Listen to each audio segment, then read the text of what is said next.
Hi, welcome back to Mr. Slover's Math. Today we're going to talk about finding the greatest common factor.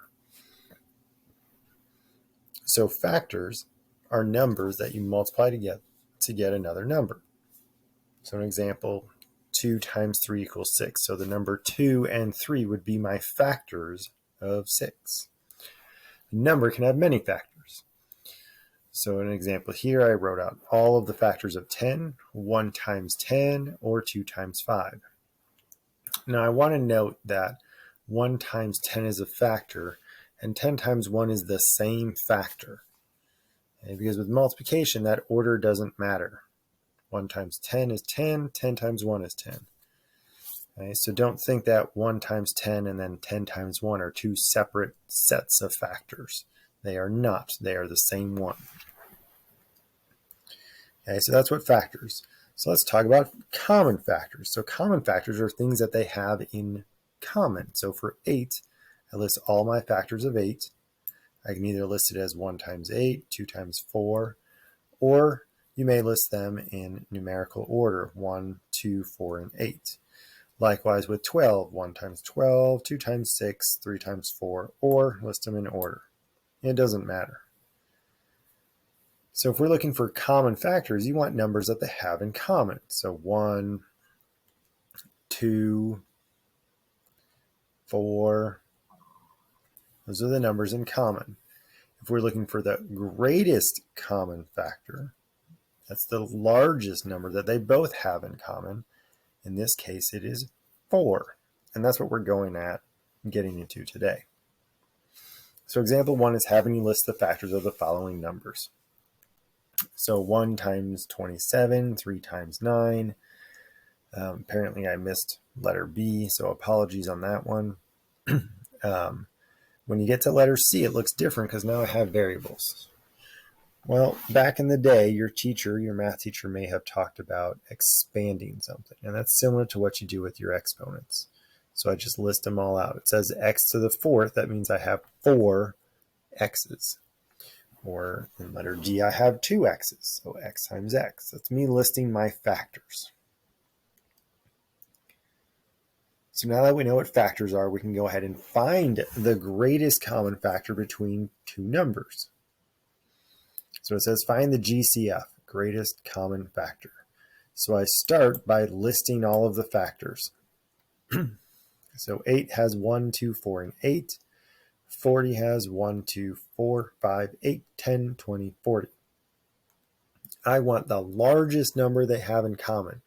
So yes, 1 they both have in common. 2 they both have in common. 4 they both have in common.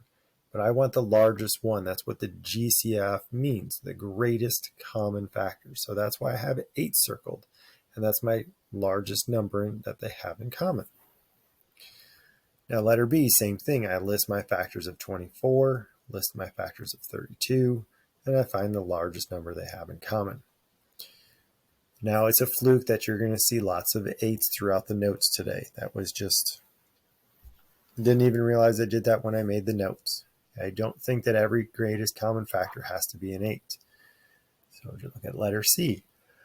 I have 4 and 20, so I list the factors of 4 and then of 20. In this case, the greatest common factor is 4.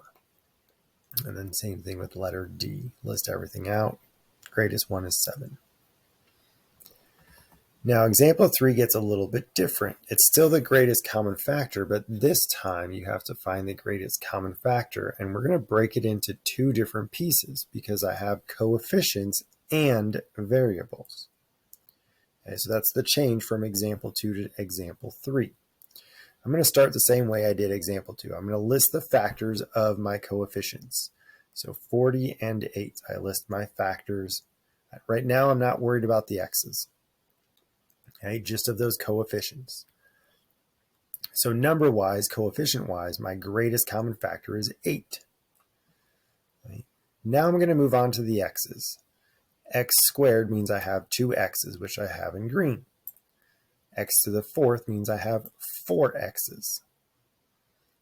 Okay. Your greatest common factor is how many they have in common. So I have 2 x's up here. I also have two x's in here. So that's why these are both circled in green. I have two x's that they have in common. These other two that aren't circled, they're not circled because this 40x squared does not have any more x's. That's why I only have two circled. I only have two up here. So that means my greatest common factor is 8x squared. And I have a note here. Instead of writing these out, like I did here, the shortcut, and that's what I did in the rest of the examples, is I'm going to take the lowest power. So we're going to assume, and we shouldn't need to assume, but when we look here, I have x and x, those are the same letters. I'm going to take the lowest power, and that's going to be my greatest common factor in terms of variable and exponents. And we'll see that throughout the next three examples. So letter B, break it into the 24 and the 8. So manageable pieces. I can find the 8 is the greatest common factor number-wise. And then instead of writing out the y squared and the y, I just take the lowest power. So these are the same letters, same variables. My lowest power is y to the first, or y squared. Well, hopefully you know that y to the first is the lowest power, so that goes with my 8. Letter C, same thing, list everything out. The 15 is my greatest common factor for the coefficients, and then my lowest power, so they're the same letters. I have x cubed and x to the 6th. X cubed is my lowest power, so that gets attached with my 15. And then letter D. So 7 is my greatest common factor for the coefficients. And then when I look at the letters, I have an x and a y. The letters are not the same. Those variables are not the same, so I don't have a greatest common factor in regards to the variables. I just have the coefficient of 7, the number of 7, and that's it. So your greatest common factor is the largest number, the largest factor that they both have in common. If need be, list them all out. That is perfectly fine. When you get to variables with the exponents, as long as the letters or the variables are the same, take the lowest power. That'll be your greatest common factor. That works